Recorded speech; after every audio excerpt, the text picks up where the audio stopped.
श्री शिवाय नमस्तुभ्यम। हर हर महादेव। दोस्तों, आप सभी लोग जानते हैं कि 24 सितंबर 2025 यानी बुधवार को पड़ रही है नवरात्रि महीने की तृतीया तिथि।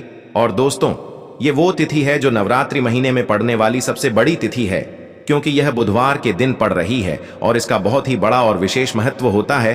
पूज्य गुरु जी ने कहा है, अगर कभी भी मौका लग जाए और आश्विन महीने की तृतीया तिथि बुधवार को पड़ जाए तो आप लोगों को एक हल्दी दीपक वाला उपाय तो अवश्य ही करना चाहिए। इन दोनों का संयोग बहुत ही कम आता है। और दोस्तों, पूज्य गुरु जी ने अपनी शिव महापुराण की कथा में बताया है, इस दिन आपको एक हल्दी दीपक वाला उपाय तो अवश्य ही करना चाहिए, क्योंकि ऐसा दिन पूरे साल में सिर्फ एक ही बार आता है। और दोस्तों, आप सभी लोग जानते हो कि बुधवार नवरात्रि का अगर सबसे बड़ा कोई उपाय है तो वो एक हल्दी दीपक वाला उपाय है। तो दोस्तों, इस बुधवार के दिन आप लोगों को इस एक हल्दी दीपक वाले उपाय को जरूर करना है। बहुत सारे लोग होंगे जिन लोगों ने इस उपाय को न किया हो, मतलब पूरा साल निकल गया और उन्होंने किसी भी दिन इस एक हल्दी दीपक वाले उपाय को न किया हो। पर दोस्तों, आपके पास एक आखिरी मौका बचा हुआ है जो कि 24 सितंबर के दिन है। तो इस दिन आप लोगों को इस वाले उपाय को जरूर कर लेना है। भले ही आपने पूरे साल भर इस उपाय को ना किया हो, पर अगर आपने इस अश्विन महीने के तृतीया के दिन अगर इस वाले उपाय को कर लिया तो आपको इस उपाय को करने का वो फल मिलेगा जिसकी आपने कभी कल्पना भी नहीं करी होगी। इसीलिए आप लोग इस वाले उपाय को एक बार जरूर कर लेना, ताकि आप लोगों के हाथ से यह मौका ना जा सके और आपको इस उपाय को करने का फल मिल सके। दोस्तों, ये उपाय पंडित जी ने अपनी अभी की ही शिव महापुराण की कथा में बताया है। जिस उपाय को आज हम आपको बहुत अच्छे से समझाने वाले हैं, इस वीडियो को देखने के बाद इस उपाय को समझने के लिए आपको कोई और वीडियो को देखने की जरूरत नहीं पड़ेगी। तो चलिए दोस्तों, उपाय को शुरू करते हैं। देखिए, यह इस नवरात्रि महीने के बुधवार के दिन यह इतना खास होता है, इतना महत्वपूर्ण होता है। देखा गया है कभी कभी बड़े बड़े पूजा पाठ अनुष्ठान से जो मनोकामना पूर्ण नहीं होते, वो इस नवरात्रि महीने के बुधवार के दिन एक छोटे से उपाय करने से ही आपकी मनोकामना पूर्ण हो जाती है। और बहुत सारे लोगों ने इस उपाय को किया भी है और उनको इस उपाय को करने का फल भी जरूर मिला है। अगर आप लोग भी इस उपाय को बुधवार तृतीया के दिन करना चाहते हैं तो आप इस उपाय को पहले अच्छे से समझ लेना, सुन लेना, उसके बाद करना। आपको इस उपाय का फल जरूर मिलेगा। और इस उपाय को कर लेने से आपके घर में चाहे किसी भी प्रकार की दुख और समस्या क्यों ना चल रही हो, आपको उसका कारण भी नहीं पता है कि भाई यह समस्या किस कारण से चल रही है। उसका कुछ भी कारण हो सकता है, जैसे पितृ दोष हो सकता है या किसी भी तरह का मंगल दोष भी हो सकता है। तो इस दिन आप लोगों को यह वाला उपाय कर लेना है। यह एक ऐसा उपाय है, जिस उपाय को अगर किसी विशेष दिन पर किया जाए तो भाई उस विशेष दिन का जो है वह तो हमें मिलता ही मिलता है, पर हमने उस दिन पर इस उपाय को किया है तो हमें उससे भी बड़ा फल मिलता है, और फल बहुत जल्दी मिलता है, क्योंकि आप इस उपाय को बहुत ही बड़े और विशेष दिन पर कर रहे हो। तो चलिए अब उपाय के बारे में बात करते हैं, लेकिन उससे पहले आप लोगों को यह जानना आवश्यक है कि आखिर ये उपाय किस समय करना है, किसको करना है और कैसे करना है। तो चलिए हम आगे आपको वीडियो में एक एक करके बता देते हैं। लेकिन उससे पहले अगर आप लोग हमारे चैनल पर नए हैं तो हमारे चैनल को सब्सक्राइब कर लेना और इस वीडियो को लाइक करके कमेंट बॉक्स में श्री शिवाय नमस्तुभ्यम ओम नमः शिवाय जरूर टाइप कर देना। और अपने फायदे के लिए, गरीबी दूर करने के लिए इस वीडियो को पूरा देख कर जाना, तभी आपको लाभ की प्राप्ति होगी। यदि आज आपने वीडियो को बीच बीच में से देखा, काट काट कर देखा, तो आपको जीवन में कभी सफलता हासिल भी नहीं होगी। तो दोस्तों, इस एक हल्दी दीपक वाले उपाय को हमें इस बुधवार के दिन कैसे करना है, किसको करना है, किस समय करना है और कहां पर करना है, ये सारे सवालों के जवाब आपको इस वीडियो में मिल जाएंगे। और जो ये वीडियो देखेगा भाई, उसको एक हल्दी दीपक वाला उपाय जरूर करना चाहिए, क्योंकि इस दिन दीपक का भी बहुत ही बड़ा और विशेष महत्व होता है। और जब बात आ जाए एक हल्दी दीपक की, तो ये सोने पे सुहागा वाली बात हो जाती है और ये एक बहुत ही बड़ा उपाय हो जाता है इस बुधवार नवरात्रि। हम समझते हैं इस वाले उपाय को हमें करना किस समय है, इस एक हल्दी दीपक वाले उपाय को हमें इस बुधवार के दिन करना किस समय है। तो देखिए, इस उपाय को करने का जो समय है वह सुबह का समय है और शाम का समय भी है। अब देखिए, यहां पर हम मुख्य रूप से सुबह का समय नहीं बोलेंगे, क्योंकि 24 सितंबर बुधवार तृतीया का दिन है और इस दिन प्रदोष काल के समय का बहुत महत्व होता है। बाकी अगर सुबह के समय भी करेंगे तो भी अच्छा होगा, उसमें कोई भी दिक्कत वाली बात नहीं है। तो चलिए जानते हैं इस विशेष उपाय के बारे में। लेकिन उससे पहले एक प्रार्थना, अगर आप इस चैनल पर नए हैं तो आप इस वीडियो को लाइक करें, चैनल को सब्सक्राइब करें और कमेंट बॉक्स में आप अपनी राशि या अपना नाम जरूर डाल दें, क्योंकि हम राशि से जुड़ा भाग्य भी बताते हैं और भाग्य में चल रही परेशानियों को दूर करने के लिए वह आसान से आसान उपाय भी बताते हैं। तो चलिए अब हम अपने सबसे पहले उपाय की बात कर लेते हैं। अश्विन मास के दिनों में विशेषकर भगवान शिव और माता पार्वती और विष्णु भगवान का पूजन किया जाता है। अब साथ ही पड़ गया है तो ऐसा समझ लीजिए, आपके जीवन में धन भी आएगा, सुख भी आएगा, धन बढ़ेगा भी, और साथ ही साथ आपके जीवन के सारे संकटों को भगवान शिव जी दूर कर देंगे। तो चलिए सबसे पहले बात कर लेते हैं सबसे पहले उपाय की, जो कि बुधवार वाले दिन आपको विशेष कर करना है। और इस उपाय को करने से आपकी कोई भी ऐसी इच्छा, कोई भी विश जो अभी तक अधूरी है, पूरी नहीं हो रही है, तो आपकी बड़ी से बड़ी विश और मनोकामना भी पूरी हो जाती है। चतुर्थी वाले दिन इस पहले उपाय को कर लेते हैं। तो देखिए, आप सभी जानते हैं कि श्री हरि विष्णु जो है, उन्हें तुलसी दल सबसे प्रिय है। बिना तुलसी माता के श्री हरि विष्णु अधूरे हैं और बिना तुलसी पत्तों के श्री हरि विष्णु का भोग अधूरा है। अब श्री हरि विष्णु को प्रसन्न करके आप अपनी किसी भी मनोकामना को पूरा कर सकते हैं, क्योंकि श्री हरि विष्णु प्रसन्न हो गए तो आपकी कोई भी विश और इच्छा, मनोकामना अधूरी नहीं रहेंगी। तो आपको तुलसी के 5 पत्ते लेने हैं। अब यह 5 तुलसी के पत्ते जो आपने लिए हैं, ये 5 तुलसी के पत्ते आपको श्री हरि विष्णु को अर्पित करने हैं अपने घर के मंदिर में ही। ठीक है, ऐसा आपको करना है। आपके घर में श्री हरि विष्णु की कोई मूर्ति है, प्रतिमा है, वहां पर यह 5 तुलसी के पत्ते आप रखें और साथ ही साथ एक देसी घी का दीपक गोल बाती का आपको लगाना है और ओम नमो भगवते वासुदेवाय नमः, इस मंत्र का आपको 11 बार जप करना है। देखो मंत्र कौन सा है, ओम नमो भगवते वासुदेवाय नमः, और फिर श्री हरि विष्णु से अपनी विश, अपनी इच्छा, अपनी मनोकामना कह देना और फिर देखना आपकी विश और इच्छा, जो भी आपकी मनोकामना है, जो भी अपने जीवन में आपको चाहिए। अगर निर्धनता बहुत है, आप अपने घर से गरीबी को दूर करना चाहते हैं, या फिर धन आपका बढ़ता नहीं है, आप चाहते हैं कि आपका धन बढ़े, या फिर आपके घर में फिजूल खर्ची बहुत होती है, पैसा आपके पास नहीं रुकता है, आप चाहते हैं कि पैसा आपके पास रुके, या फिर घर में कोई व्यक्ति ऐसा है जो बहुत बीमार रहता है, या फिर किसी का विवाह नहीं हो पा रहा है, तो जो भी आपकी इच्छा है, जो भी आपके विश है, बस एक बार श्री हरि विष्णु से कह देना। क्योंकि बुधवार भी इस दिन है, साथ ही साथ साल का सबसे बड़ा दिन है। यह दिन इतना उत्तम है कि जो आप श्री हरि विष्णु से मांग लेंगे, जो उनसे कह देंगे, वह आपकी विश, आपकी मनोकामना को बहुत जल्दी पूरा कर देंगे। तो यह पहला उपाय है। चलिए बात करते हैं दूसरे उपाय की। देखो, यदि आपके जीवन में आर्थिक संकट बहुत अधिक हो रहे हैं, धन की समस्या लगातार जीवन में बनी हुई है, एक एक रुपयों को प्राप्त करने के लिए आपको बहुत अधिक मेहनत कर रहे हैं, तो आज रात्रि में सोने से पहले आपको हो यह एक चमत्कारी दीपक का उपाय अवश्य करना है। या फिर यदि आपका जो व्यापार है, बिजनेस है, दुकान है, वह अच्छे से नहीं चल पा रही है, तो आज रात्रि में इस विशेष दीपक का उपाय आपको अवश्य करना चाहिए।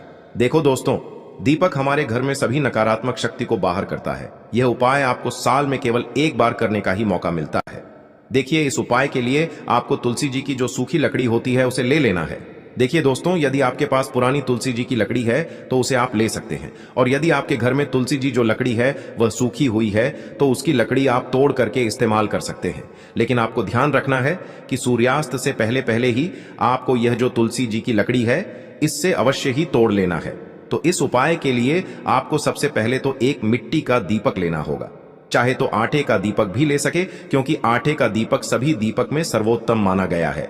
इस दीपक के अंदर आपको शुद्ध घी का प्रयोग करना होगा और इससे दीपक के अंदर आपने जो तुलसी जी की लकड़ी ली है उसे भी रख देना है। लेकिन ये जो तुलसी जी की लकड़ी है, इसमें आपको चारों तरफ अच्छे से घी लगा लेना है। देखिए, गुरु जी ने बताया है कि जो तुलसी जी की लकड़ी है, यदि आप उपाय करते हैं और बहुत ही शीघ्रता से जल जाती है, तो इसके लिए आपको एक कार्य करना है। आपको थोड़ी सी रुई ले लेनी है और उस रुई को आपने जो तुलसी जी की लकड़ी ली है उस पर अच्छे से चारों तरफ लपेट देनी है। तुलसी जी की लकड़ी के ऊपर रुई लपेटने के बाद इसे आपको पूरा घी के अंदर डुबो लेना है। अब इसे आपको बाती के रूप में प्रयोग करना है। अब दोस्तों, इस दीपक को आपको प्रज्वलित कहाँ करना है? तो इस दीपक को आपको या तो भगवान विष्णु के सामने प्रज्वलित करना होगा, या फिर आपको भगवान श्री राम के सामने प्रज्वलित करना होगा, या फिर भगवान कृष्ण के सामने, यानी कि भगवान विष्णु के जो भी अवतार हैं उनके सामने आप ये दीपक प्रज्वलित कर सकते हैं, या फिर आप इस दीपक को माता तुलसी जी के सामने भी प्रज्वलित कर सकते हैं। पूज्य गुरु जी ने बताया है कि जो भी व्यक्ति इस प्रकार से तुलसी जी की डंडी से यह दीपदान कर देता है, उसके जीवन में कभी भी धन की समस्या नहीं होती है। इसीलिए आपको यह पूरे साल में केवल एक बार ही मौका मिलता है। इस उपाय को करके देखना, आपकी सभी इच्छाएं जरूर पूर्ण होंगी। यह जो उपाय है, रात्रि में सोने से पहले का यह उपाय आपके लिए सर्वश्रेष्ठ होने वाला है। देखिए, इस उपाय के लिए आपको मात्र 5 हरे मूंग के दाने ले लेना है। देखिए, तिथि है और ये बुधवार के दिन पड़ रही है, इसीलिए आपको 5 हरे मूंग के दाने लेना है। हरे मूंग के दाने आपको साबुत लेने हैं, खंडित नहीं होने चाहिए। इस बात का ध्यान रखें। और इसी के साथ में आपको एक तांबे के पात्र के अंदर अपने घर से शुद्ध जल ले लेना है। अब दोस्तों, इन सभी सामग्रियों को लेकर के आपको सीधे पहुंच जाना है भगवान शिव के मंदिर में। देखिए, इस उपाय को भी आप सुबह भी कर सकते हैं और शाम के समय में भी कर सकते हैं। देखिए, भगवान शिव के मंदिर में पहुंचने के बाद आपके पास जो 5 हरे मूंग हैं, उनमें से पहला जो हरा मूंग है आपको शिवलिंग के सामने जो नंदी महाराज होते हैं और उनका जो पैर उठा हुआ होता है, वहां पर आपको पहला हरा मूंग समर्पित कर देना है और आपको ओम नमः शिवाय इस मंत्र का जाप कर लेना है। फिर आपको दूसरा हरा मूंग लेना है और शिवलिंग पर जो श्री गणेश जी वाला स्थान होता है, वहां पर आपको यह दूसरा हरा मूंग समर्पित कर देना है। यानी कि शिवलिंग के सीधे तरफ आपको यह दूसरा हरा मूंग समर्पित करना है और फिर आपको ओम नमः शिवाय या फिर श्री गणेशाय नम इस मंत्र का जाप कर लेना है। तीसरा हरा मूंग का दान आपको भगवान शिव की सबसे प्रिय पुत्री माता अशोक सुंदरी वाले स्थान पर समर्पित करना होगा।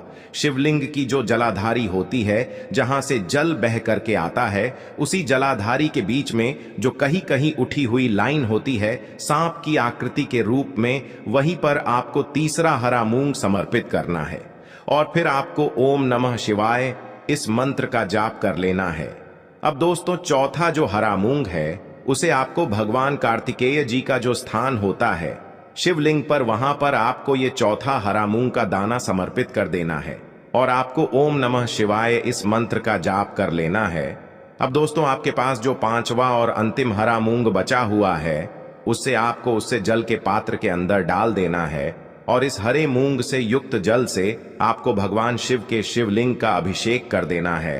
जल आपको बिल्कुल धीरे धीरे समर्पित करते जाना है और लगातार आपको शिव महापुराण के मूल मंत्र श्री शिवाय नमस्तुभ्यम इस मंत्र का जाप करते रहना है। फिर आपको शिवलिंग के सामने बैठकर, यदि आप अपने बच्चों के लिए ये उपाय कर रहे हैं, यदि आप अपने बच्चों की बुद्धि, ज्ञान और विवेक के लिए उपाय कर रहे हैं, तो उसके लिए आपको प्रार्थना कर लेनी है, या फिर व्यापार में वृद्धि करने के लिए ये उपाय कर रहे हैं तो उसकी कामना करते हुए आपको प्रार्थना कर लेनी है, या फिर अपनी नौकरी के लिए कर रहे हैं, या फिर अपने इंटरव्यू के लिए, या फिर धन की प्राप्ति के लिए कर रहे हैं। जिस भी कामना के लिए आप उपाय कर रहे हैं, उसे परिपूर्ण करने के लिए आपको महादेव से प्रार्थना कर लेनी है और फिर आपको वापस अपने घर आ जाना है। पूज्य गुरु जी ने कहा है कि जो भी व्यक्ति इस उपाय को कर लेता है, तो यकीन मानिए आपके जीवन की जो सारे संकट, कष्ट और बाधाएं ही वो सभी समाप्त होंगे। आप दोस्तों, हम जान लेते हैं चौथे चमत्कारी उपाय के बारे में, लेकिन ये उपाय विशेषकर उन लोगों को करना है जिनका व्यापार बिल्कुल भी ढंग से नहीं चल पा रहा है, या फिर जिनके घर में धन की परेशानी बहुत अधिक है, साथ ही साथ जिनका जो बुध ग्रह है वह कमजोर अवस्था में है, तो उन्हें यह उपाय करना चाहिए। बुध ग्रह को मजबूत करने के लिए आपको विशेषकर ये उपाय करना है। देखिए, इस उपाय के लिए आपको मात्र एक प्यारे सी बेलपत्र लेनी होगी। बेलपत्र जो है वह कहीं से भी खंडित नहीं होनी चाहिए। बेलपत्र यदि आपको प्राप्त नहीं हो पाती है, तो आप भगवान शिव के शिवलिंग पर चढ़ी हुई बेलपत्र को पुण्य शुद्ध जल से धोकर के उपयोग कर सकते हैं। इसी के साथ में आपको मात्र एक हरा मूंग लेना है। हरा मूंग भी आपको साबुत लेना है, खंडित नहीं होना चाहिए, और इसी के साथ में आपको एक तांबे के पात्र के अंदर शुद्ध जल लेना होगा। अब देखिए, यह तीनों सामग्री लेकर के आपको सीधे पहुंचना होगा भगवान शिव के मंदिर में। यह उपाय आप सुबह से लेकर के शाम तक किसी भी समय कर सकते हैं। देखिए, सबसे पहले तो आपके पास जो एक बेलपत्र है, उससे आपकी जो भी कामना है, चाहे व्यापार से जुड़ी हो, बुद्धि ज्ञान विवेक की प्राप्ति के लिए हो, आपके घर में सुख शांति को लेकर आपकी कोई काम न हो, जो भी आपकी कामना है उन्हें आपको बोलना है। और यह जो एक बेल पत्र है, सबसे पहले तो आपको माता अशोक सुंदरी वाले स्थान पर समर्पित कर देनी है। देखें, बेल पत्र की चिकनी साइड शिवलिंग से स्पर्श रहेंगी और इसकी जो डंडी है वो आपको जलाधारी की ओर रखनी है। इस प्रकार से आपको यह जो बेल पत्र है, इससे माता अशोक सुंदरी वाले स्थान पर समर्पित कर देना है। अब दोस्तों, आपके पास जो एक हरा मूंग का दाना है, उससे आपको आपकी जो भी कामना है उसे बोलते हुए उस हरे मूंग दाने को आपको उसे जलपात्र के अंदर डाल देना है। अब दोस्तों, ये जो हरा मूंग युक्त जल है, इसे आपको समर्पित करना है। आपकी जो भी कामना है, चाहे आपका जो व्यापार है वह अच्छे से नहीं चल पा रहा है, तो इस प्रकार से आपको कामना करनी है। और यह जो हरी मूंग से युक्त जल, इसमें से थोड़ा सा जल सबसे पहले तो आपको भगवान श्री गणेश जी वाला स्थान पर समर्पित करना है। फिर थोड़ा सा जल आपको माता अशोक सुंदरी वाले स्थान पर समर्पित करना है और फिर जो अंत में थोड़ा सा जल और बचेगा उसे पूरा आपको भगवान शिव के शिवलिंग पर धीरे धीरे अर्पित कर देना है। श्री शिवाय नमस्तुभ्यम इस मंत्र का जाप करते हुए। तो इस प्रकार से आपको थोड़ा थोड़ा जल समर्पित करना है। थोड़ा सा जल आपको भगवान गणेश जी वाले स्थान पर, फिर माता अशोक सुंदरी वाले स्थान पर, फिर अंत में भगवान शिव के शिवलिंग पर अर्पित कर देना है। आपकी जो भी समस्या होगी वह विघ्नहर्ता आपकी समस्या को समाप्त जरूर करेंगे। अब हम बात कर लेते हैं तीसरे उपाय की। के लिए आपको लेना है 11 चावल के दाने। गुरुजी ने कहा है चावल के दाने खंडित नहीं लेने हैं, बिल्कुल साबुत होने चाहिए। उसके साथ में आपको लेना है एक बेलपत्र। बेलपत्र का भी एक नियम है, अगर आपके पास बेलपत्र नहीं है तो आप शिवलिंग से उठाकर उसको पुनः शुद्ध जल से धोकर इस्तेमाल कर सकते हैं। इस प्रकार आपको बेलपत्र लेना है। इसके बाद आपको एक लोटा जल लेना है। अब ये सब सामग्री लेकर आपको जाना है महादेव के मंदिर में। देखो अब आपको उत्तर साइड में खड़े हो जाना है और सबसे पहले आपको एक बेलपत्र अपने हाथ पर और 11 चावल दाने रखकर शिवलिंग के ऊपर अपना नाम और गोत्र बोलते हुए समर्पित कर देना है और ओम नमः शिवाय श्री शिवाय नमस्तुभ्यं का लगातार जाप करना है। अब आपको जो एक लोटा जल साथ में लेकर आए थे उसे धीरे धीरे बेलपत्र और चावल दाने के ठीक ऊपर आपको समर्पित करते जाना है और शिव पुराण के मूल मंत्र श्री शिवाय नमस्तुभ्यं का 11 बार जाप करना है और अपनी मनोकामना बोलते जाना है। देखो बस छोटा सा उपाय करना है, देखना एक दिन आपके सब काम बनने लग जाएंगे। गुरुजी का बहुत ही विशेष उपाय है। चलते हैं तीसरे उपाय की तरफ। को लेना है एक गोल बाती का दीपक। आप चाहें तो मिट्टी का ले सकते हैं या फिर घर से शुद्ध आटा मढ़कर उसका दीपक आप तैयार कर सकते हैं। इसके बाद आपको लेना है शुद्ध गाय का घी। अगर वो नहीं है तो कोई भी देसी घी इस्तेमाल कर सकते हैं जिससे आपको दीपक प्रज्वलित करना है। देखो अब ये सब सामग्री लेकर आपको जाना है प्रदोष काल में आपके घर पर तुलसी जी के घेरे के पास में। देखो ये उपाय तो आपको अवश्य करना है। देखो वहां पहुंचकर सबसे पहले वो दीपक आपको प्रज्वलित कर देना है और ओम नमो भगवते वासुदेवाय नमः का 11 बार जाप करना है। उसके बाद आपको अपने सीधे हाथ में थोड़ी हल्दी लेकर उस दीपक में अपना नाम और गोत्र बोलते हुए डाल देना है। उसके बाद माता लक्ष्मी से आपको प्रार्थना करना है कि हे महालक्ष्मी हमारी सभी दुख तकलीफों को दूर करो, हे महादेव हमारे सब दुख कष्टों को खत्म करो। इस भावना से आपको ये उपाय करना है। के लिए आपको लेना है 11 चावल के दाने। गुरुजी ने कहा है चावल के दाने खंडित नहीं लेने हैं, बिल्कुल साबुत होने चाहिए। उसके साथ में आपको लेना है एक बेलपत्र। बेलपत्र का भी एक नियम है, अगर आपके पास बेलपत्र नहीं है तो आप शिवलिंग से उठाकर उसको पुनः शुद्ध जल से धोकर इस्तेमाल कर सकते हैं। इस प्रकार आपको बेलपत्र लेना है। इसके बाद आपको एक लोटा जल लेना है। अब ये सब सामग्री लेकर आपको जाना है महादेव के मंदिर में।